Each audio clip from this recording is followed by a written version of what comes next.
Welcome to Hot to Trot. This is not your normal horse racing podcast. I'm Ashley Eisenbiel. And I'm Meadow Twaddle, and we're your hosts for Hot to Trot. Hey everybody, and welcome to another episode of Hot to Trot.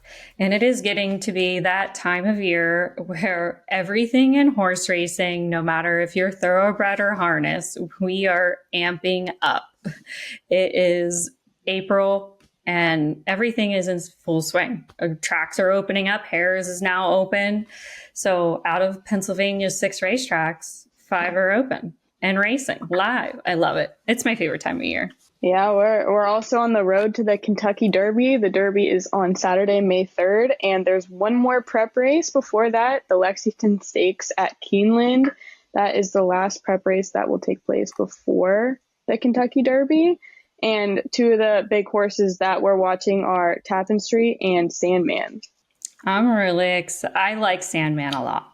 Me too. He's had such a great race, and I don't know, West Point thoroughbreds, they know how to produce some champions. So I'm excited. Mark Cassey is the trainer. We had Jose Ortiz on him when he won the Arkansas Derby, and I think he's the monster to beat. I pray for a good post position because that is honestly the big thing when it comes to the Derby. Where are you going to land in that gate?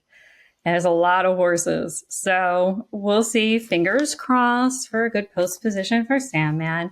But Tappan Street is a great horse too. And, you know, the Florida Derby has produced the most Kentucky Derby winners out of all the Kentucky prep races. So you always have to keep that in mind. Like, that is the race that fuels the champion. So we'll see. I'm excited. We're also looking at Pennsylvania bred Simply Joking, who is a contender for the Kentucky Oaks, and things are looking good for her right now. We hope that she stays sound and healthy, but we're really excited to have a PA bred in the Kentucky Oaks, hopefully this year.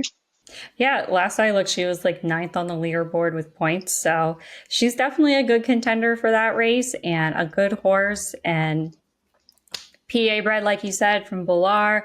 And I'm excited. I always love to have a PA bred in one of either. It's great to have one in the Kentucky Derby, but I mean, the Oaks too. We've had a lot of great PA breds over the years in the Oaks. So it's always fun. We seem to produce some really good girls out of PA. The fillies, we got it on lock, but it's going to be an exciting year. And not just if you can't go to the Kentucky Derby, come to one of Pennsylvania's racetracks, because we have 5 out of the 6 are racing live on that day too. So look up at penhorseracing.com where a track is near you and come join us. I know I'm going to be at Parks that day because we're going to be unveiling something very special, perhaps a Smarty Jones Museum exhibit featuring Smarty's Kentucky Derby trophy and Preakness trophy, along with some other amazing trophies and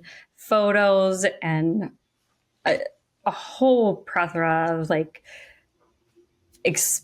just amazing things that, you know, Pat Chapman has very graciously donated to Parks and the Horsemen for us to share with the fans and give a new fan experience. Smarty has so many fans. So I'm so excited to be a part of that. So I will definitely be at Parks, and I know where you're going to be, Meadow. Yes, I will be at the Meadows. There's a lot going on. There's annual hat contests. There's going to be a lot of people there, and it also kicks off the first day of the Sire Stakes and the Stallion Series. We have the 3-year-old Pacing Colts that day, and the following week we have the 3-year-old Trotting Colts. The first 3 weeks of the series will be at the Meadows, and then the 4th week will be at Poconos.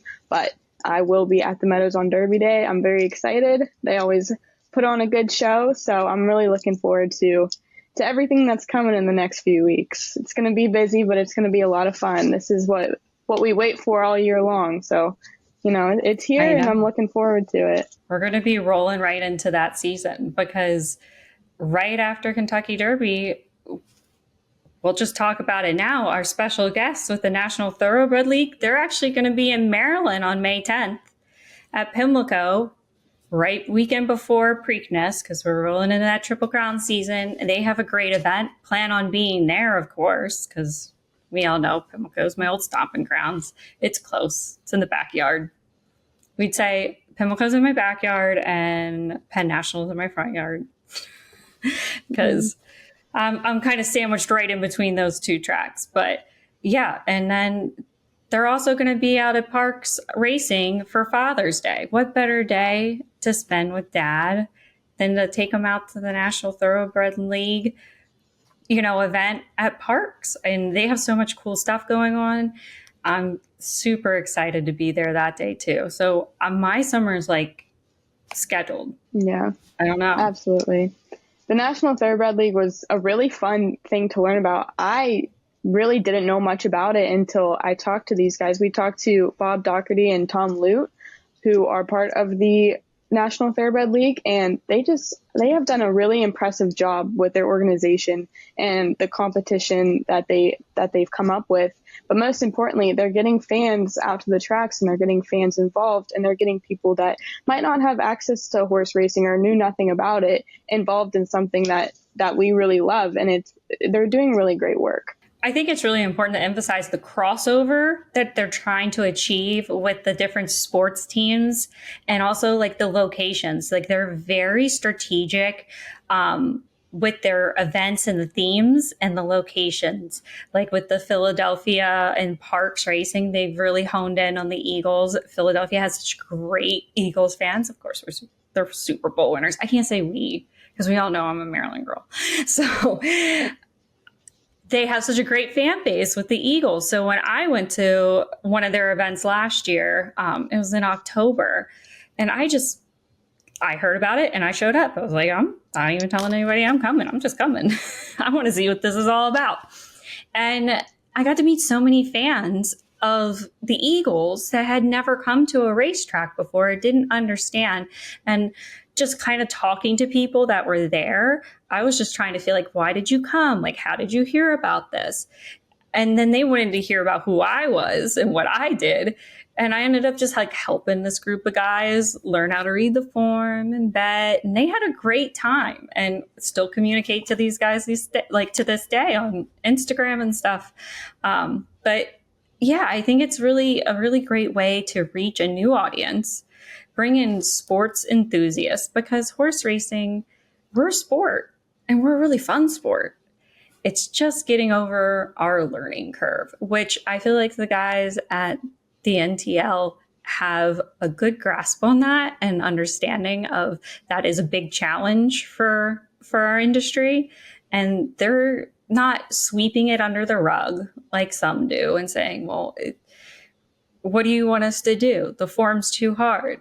They're really coming at it head on and coming up with solutions and coming up with ideas to bring in that new fan base. Because you and I, we need the fan base.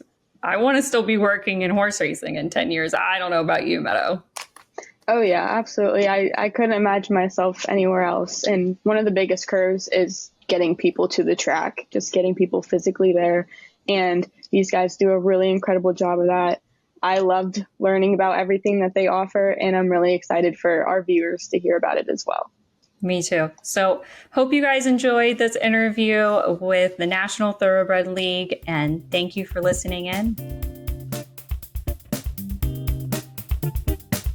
All right, we're very happy to have you with us here today on Hot to Trot. Very excited to talk about the National Thoroughbred League and what you guys are all about and what you bring to the table. So do you want to share the inspiration behind the National Thoroughbred League and what's your main mission?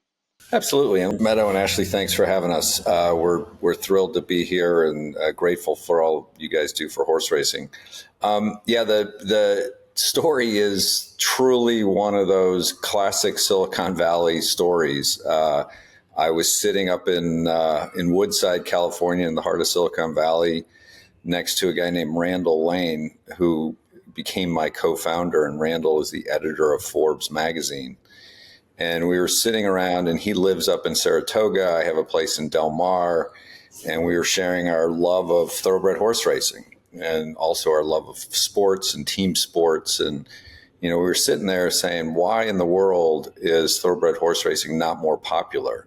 And what has happened over time that it's, in many ways been supplanted by other sports. And we hit upon the idea that we really think we could reimagine thoroughbred horse racing around traditional team sports. And so that led us to a guy named Chad Brown, who happens to be a good friend of Randall's up in Toga. And Chad mentioned there's this guy named Tom Lute, who knows a little bit about horse racing, who had been chairman of the Breeders' Cup and ran Santa Anita. And so that led to a lunch with Tom and me, which he and I still, after a couple of years, still laugh about that lunch. But that's what really got things started. And that was 3+ years ago. Yep. Yeah, I'd say Tom knows a little about horse racing, just a little bit. Tom, can you explain to our listeners like the structure of the National Thoroughbred League and how the fans get involved and follow these races? Sure. And it's best answered in two phases because it's a startup. And the first part is we've created the teams, and Bob and Randall, for the most part, I've helped a little bit, have brought in investors. And so you buy in or you can control your own team. But the reason it's short term, different than long term, is trying to make this thing work and working through all the intricacies and the state regulations and federal regulations. We've created these teams, but then what we ultimately do at a race, like our opening this year, May 10th at Pimlico, we will have our 10 teams, but the owners of the horses will not be the NTL. What we do is we put up the purses, so we create our structure, but what the racetrack does is once they draw, it's a condition of entry. We then have an opportunity to have our own draw on those horses to put our team silks on each horse. So, for instance, Bob owns California Shamrocks. If he's fortunate enough to have the first pick in our first race, he's obviously going to handicap to the best of his abilities and pick the best horse to put California Shamrock in those silks. So the very short term, probably the next 2 or 3 years, it's a little bit of a blend of the ownership. We own the league, we own the purses, so we share in on the revenue and we create the environment at the track.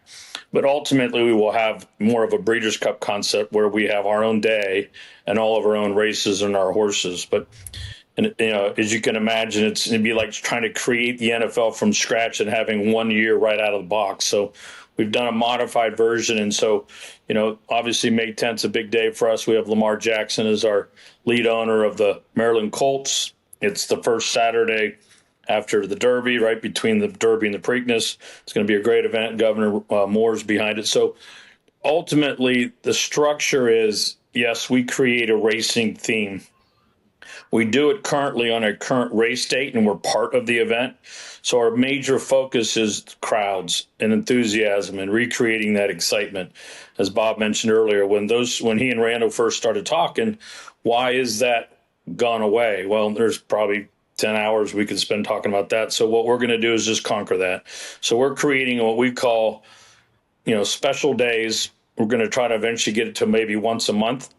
But we're going to come into the community. We're going to invigorate the crowds with celebrities, influencers, movie stars, athletes, whoever we get on top of our current event. And we're going to create an excitement for people to come to the races that maybe have never been or haven't been in a long time. And that's ultimately the goal of the NTL, is to create team sports environment at the level that it currently exists, but with a whole different twist that we hope we can reinvigorate the sport to be a popular sport again. Now, how do you create these teams? Like, how do you know what horse is going to be on what team? I'm sorry, Tom, let me talk about the marketing of the team first, and then Tom can get into the actual horse. What's interesting about other sports teams that have huge followings is they're in big markets, right? In New York, LA, Chicago, Miami, so forth. And horse racing has Santa Anita in LA is a great track, right? Belmont Park is going to be just an insane park in New York. But big markets like Chicago, St. Louis, even San Diego, where I am, they're smaller business markets. Seattle, which is an amazing market, has Microsoft and Costco and Starbucks are headquartered up there. But in Emerald Downs, it's a beautiful new track, overlooks, Mount Rainier. But within horse racing, you've got this disconnect where it's sort of a lesser track or a second tier track. And I don't mean that in any negative way. It's just they don't attract the big races typically or the big purses. And then you also have like Keeneland or Churchill are actually in smaller business markets, right? And so what we thought about was how do we try to marry the both of those things? And so have teams in great business markets, and bring in celebrity, bring in, local community people, state level people that are going to get behind it. So that's actually how we chose the initial markets as well as the tracks. But Tom, I'm sure you got a lot to add to that. Yeah, no, and that's exactly right. And for those that know a lot about horse racing, it sounds elementary, but there's so many people that don't. And that's where we have a fine line of trying to be educating people at the beginner level, but not boring people that are at the advanced level. So to answer your question about the race, I don't know exactly the date that Pimlico draws, but let's just assume it's that Tuesday. We're running on May 10th. What we do on that day is we are putting up the purses instead of the horsemen in the racetrack for 3 races. We're running 3 races at $75,000. So we're creating an environment where we're going to have the racing secretary, which already has the book out, trying to hustle people to enter that race. Well, it's going to be a purse that's greater than they would normally run for. So therefore, we'll get plenty of horses entering. So if they do their entries on Tuesday, and I don't know, every track changes their dates, but if they do their entries on Tuesday, owners and trainers will enter their horses for those races. Once they enter, we then have a window of about 2 hours because we now have the entries because they've closed the entries, and we have our own owners' entries. So Bob, who owns a team, Randall owns a team, Lamar, who owns a team, they will then have what we call our own draft of the horses that are running in those races.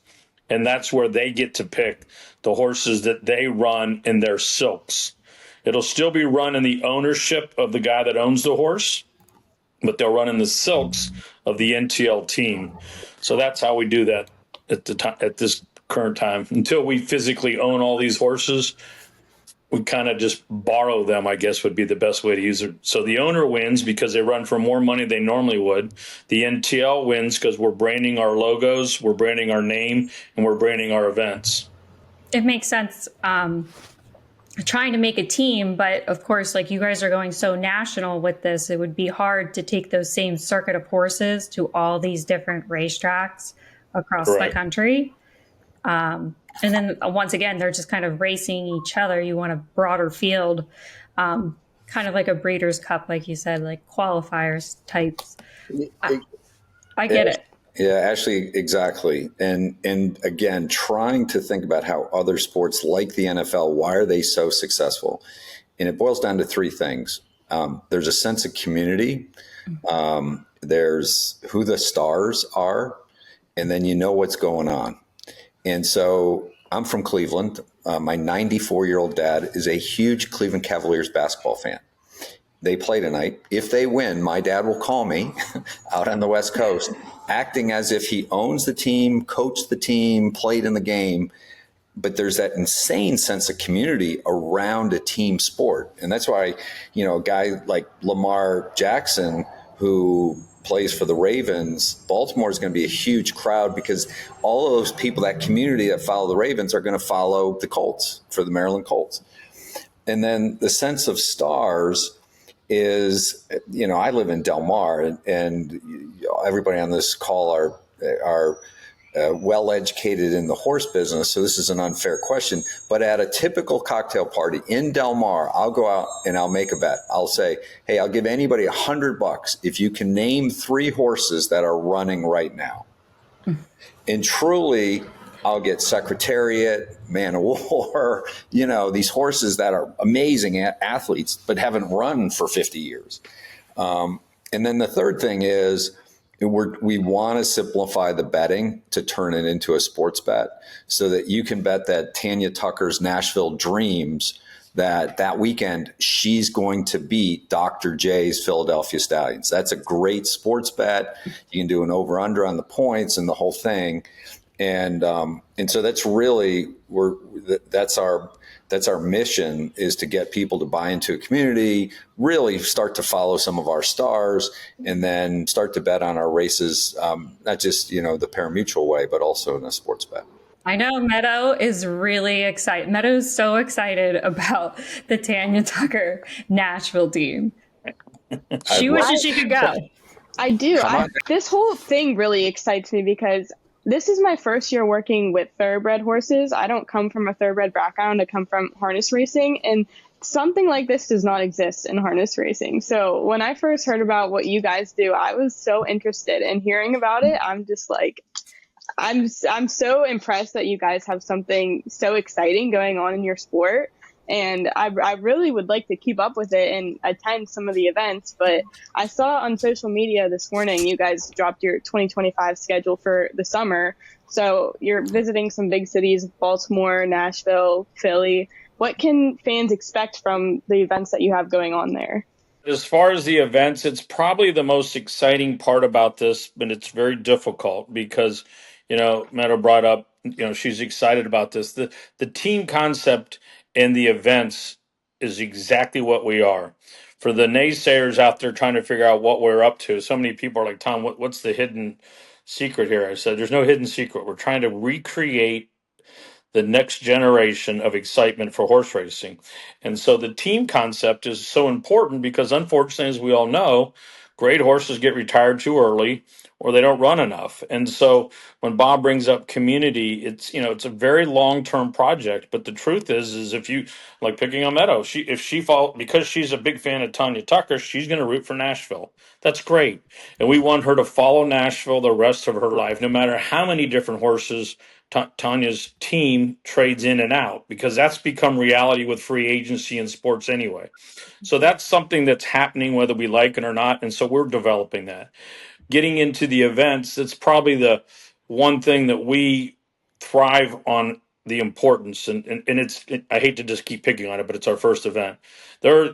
If you're a bettor, you're not going to bet the Baltimore teams on May 10th because they're going to get bet by every Baltimore person in the world. So they're going to get bet down. That's into the gambling side. But the event, everyone has the team owner of the local location that we're running at gets to drive somewhat of the agenda. Lamar has certain charities that he wants to push. So we're going to have pony rides. We're going to have a petting zoo. We're very much reaching into the community to get people back around animals. So this is where you have to do a lot of work. And Pimlico has been great, the Maryland Jockey Club group. We're going to have a lot of things at the facility to connect people to the animal, not just necessarily thoroughbreds. Obviously, there's going to be a meet and greet with Lamar and some other celebrities. That's going to be a big draw. And see, there's two things you have to do after running a racetrack. You have to draw people in, and you got to get them to bet. Well, the truth is, if you come to the racetrack, it's somewhat inbred into you to bet. So our job is to create events that are unique. Obviously, jumping to Nashville, it's more of a country theme, but we'll do that based off the environment. We have a special guest that's going to be the team owner of St. Louis that we're not going to reveal just yet. That's going to really rock the world of St. Louis. And those are the things that we'll do that, and I mean this in a very good way, but, we're coming in one day a year. We're going to bring a lot of power, fire, and energy, and hopefully energize the staff. The staff has to work there year round. It's hard to be motivated at a high level every day. So that's the thing we do. And when you ask about the event, it's very dedicated to the location. As we continue to expand, it will always be based off of the team owner and the environment we're in. We're working hard in getting in New Orleans. And so that'll obviously have the jazz theme. You can just kind of picture how this goes. The Dr. J event was phenomenal in Philadelphia last year.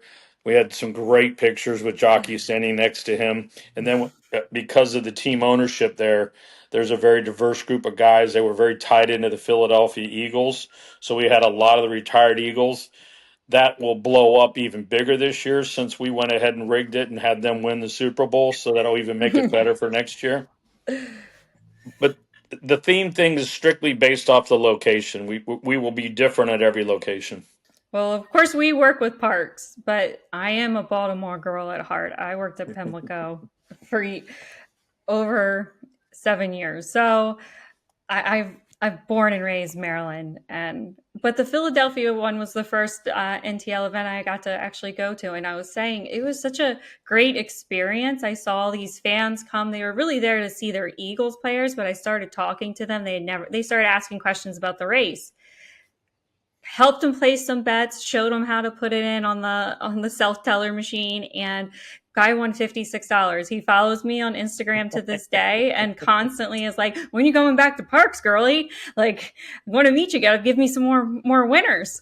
So it is like once you get them there, they're in it and they love the sport and they're excited to learn. It's just getting them to the track, and I think your program's a great way to do that. Thank you. Hey, Tom, I don't mean to interrupt you. I gotta jump onto another meeting here. But Ashley, Meadow, thank you both, and appreciate what you're doing for horse racing. And please come out not only just to parks, come down to Pimlico. And Tom teased out we do have a big announcement coming around St. Louis, which could be a highlight of your summer. Will be a lot of people's highlight for their summer. But a lot of great food, fashion, and definitely music. So.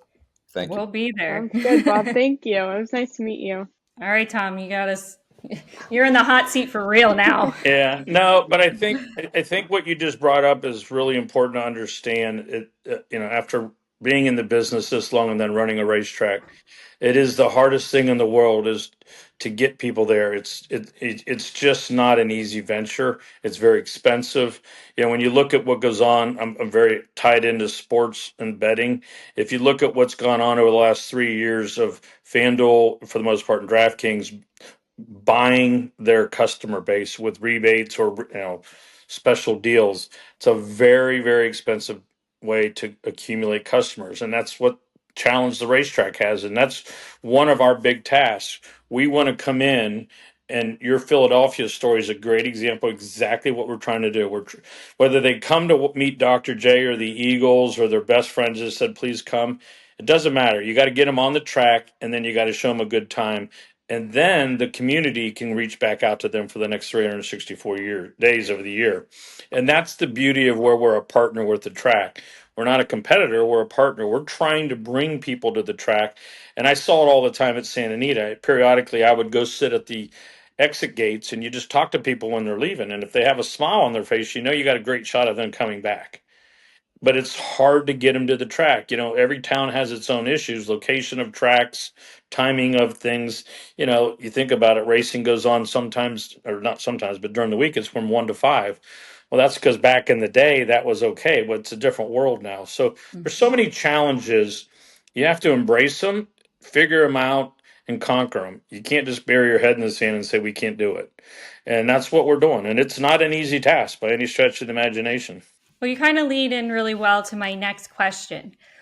What do you want a fan that attends one of your events? Like, what do you want them thinking about once they leave? What's that impression you want to leave on somebody who has come out to a National Thoroughbred League event for the first time and maybe hasn't ever gone to the racetrack before, or maybe they have? What do you want them to bring home with them? Well, I'll answer it on a bigger scale and then specifically NTL, because running a racetrack, my whole goal was, and I do this with any experience, and I'd ask anybody listening to this, when you go to something for the first time, the most important thing that event can do is make you smile on the way out, because that means you had a great time and you'll come back. If you had a horrible experience, it's very, very difficult to imagine you'll ever come back, no matter how much you're begged by your friends, neighbors, whoever. So our job at NTL is to create an experience within that little circle of them having a good time. It doesn't necessarily mean winning. It would be great. It doesn't necessarily mean petting a horse or watching the horses and getting hooked into the competition of coming down the lane, which it does to a lot of people. Because one of the things COVID did is it really got people back outside. And I think racetracks have been somewhat rewarded for that, but we got to stay on it. Is you can go to the racetrack and have a great time and not bet. Most tracks nowadays, because they have casinos, there's no entry fee. Some of them they do, it's very cheap. You can have a soft drink, you can do whatever you want, but you can socialize and you can have a good time. One of the challenges that we deal with today is the gap between races. And what's interesting is how you handle that. We're creating some entertainment because we're trying to appease new customers that might get bored. I love the gap between races because it gives me the chance to intellectually study, because I love to bet the information, and there are opportunities for us to teach people that. It's very complicated and it's not something easy. You led that guy to the window and he won, you're his hero. Those stories feed this industry, and that's what we're trying to do. I mean, the hardest part about this is staying focused, because there are so many avenues and so many areas to help that you can get overwhelmed. And that's why it's important to kind of, like for us, we're keeping it simple in the aspect of we want to create a great event. The Lamar deal, his choice, he wants to reach into the inner community and get these kids out there. So we're giving out, I think it's 2,000 tickets, and every person that gets one of these tickets through his charities gets a hot dog and a Coke and a meet and greet, and then they're going to have this petting zoo. That gets into the racetrack. That's going to bring mom and dad, obviously. So it's all, it's also, like I said, it can get too big if you're not careful. That's why you got to stay focused. This all sounds so fun, but I want to know what your highlight has been from working with the National Thoroughbred League. What's a memory that you have that stuck with you? Wow, great question. Uh, Probably had more frustration than excitement, but I mean, because there's just so much work. And we've had 3 events last year out of 365 days, so that's a lot of work for 3 days. But the part, to me, I'm a people person. I love meeting people. At my age, Dr. J was the Michael Jordan of my era. So having dinner with him the night before the Philadelphia race, that was really special. But the it'll continue to grow, but having the opportunity to meet so many different people, that's what I love about the horse business. Of all the different things we do, we have such a reach within our world of who gets in this business. There's no cookie cutter model. And Dr. J's a huge golfer, I'm a golfer, so we play golf. So that's probably the one short term, but it'll really expand as we grow, because there's so many fun people that have invested in this or have gotten involved from volunteering or working on the events, as well as, I obviously know most of the people at the track. So it's just reconnecting with people like that. That's awesome. Yeah, I completely agree. I feel like in the horse racing industry as a whole, no matter what side you come from, there's so many different walks of life that you get to meet and talk to, but I feel like there's kind of an unspoken community where everyone, is kind of a family in a sense, and everyone gets along and everyone has the same interests, and it's just a great environment for everyone to come together. And you're right. And there's a point there that it's really interesting. Being a very competitive sports person, we're probably the most unique industry that we root for each other, except for if we're running head to head in one race. And you might have 2 horses running, I might have 2 horses running, and if we're all at the same track but different races, we're actually rooting for each other, and that makes it a little bit different. But it's definitely family. Absolutely. It is. We have a great community, and that's the thing that's made me want to stick in this industry for years, is the community in racing and how we take care of each other and we care about each other, and we root each other on. I know so many trainers and owners that will be like, oh, wait a minute, my buddy's in this race, I got to go watch it, or I got to go down in the winner's circle and congratulate them. And that's really cool to see too, because technically that is their competition, but we're all here cheering everyone in this industry. Very much so. So how can our listeners learn more about the National Thoroughbred League, the schedule coming up? Where can they follow you, find this information? So we have a website, ntl.racing. We just launched, I think you brought it up, we just launched or put on there the schedule. Everything's obviously subject to getting contracts and everything's signed. So we start May 10th at Pimlico. We're reaching out to the influencer world, so there will be people streaming it the whole new world that I'm not used to. But if you're close enough, we'd love you to drive over because we think it's going to be a super weekend. But we did just bring on a couple people for social media, so we're going to really amp things up now that we're literally 1 month from today. And then we'll roll right into Philadelphia. Then we go to St. Louis, and then we go to Nashville, Kentucky Downs.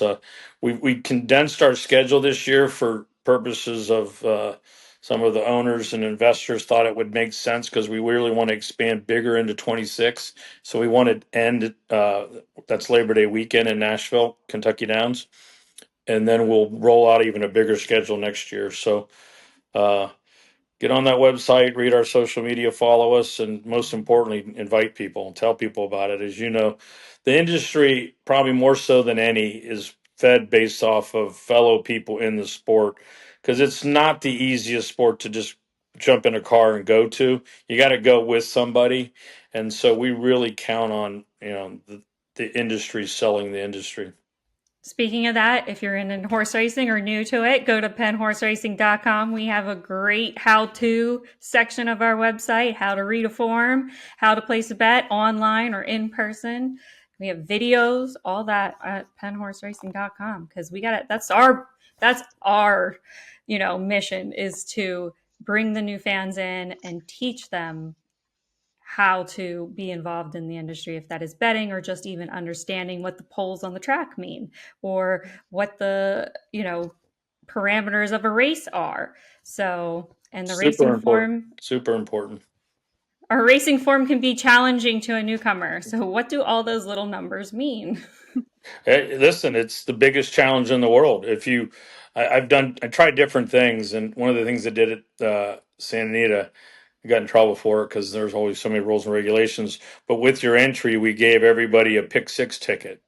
It was obviously pre-done. It was just random numbers, but it was so neat watching people walk through the gates, grab their racing form, and immediately look at the horses that they got. It was a free ticket to see what horses they had, and they had to look at the racing form. And